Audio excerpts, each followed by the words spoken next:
the silent killer when hatred becomes murder in the heart. Friends, we gather today in a world that often grapples with visible, undeniable violence.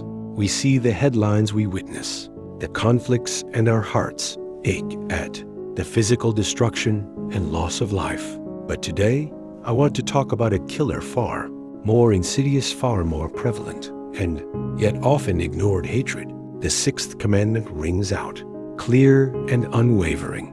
You shall not murder.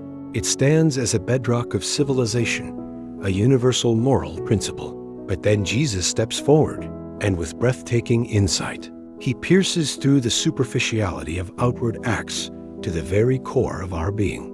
In Matthew 5:21-22, he declares, "You have heard that it was said to those of old, 'You shall not murder, and whoever murders will be liable to judgment.' But I say to you that everyone who is angry with his brother will be liable to judgment." And the Apostle John echoes this truth even more starkly in 1 John 3:15. Everyone who hates his brother is a murderer, and you know that no murderer has eternal life abiding in him. It means that murder is not just the moment a weapon is used or a life is physically extinguished. Hatred is the silent killer within the chambers of our own hearts. How does hatred murder?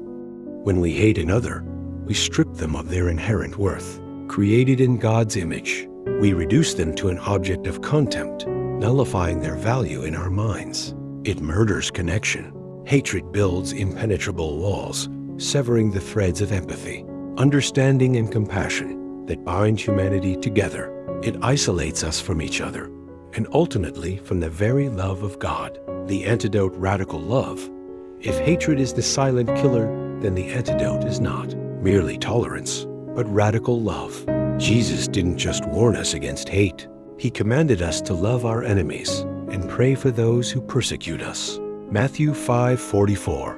This isn't a passive suggestion. It's an active spiritual warfare against the silent killer within. It demands a transformation of the heart that only divine grace can bring. To overcome this silent killer, we must introspect honestly, examine the hidden corners of our hearts. What resentments do we cling to? What anger do we harbor? Pray for transformation.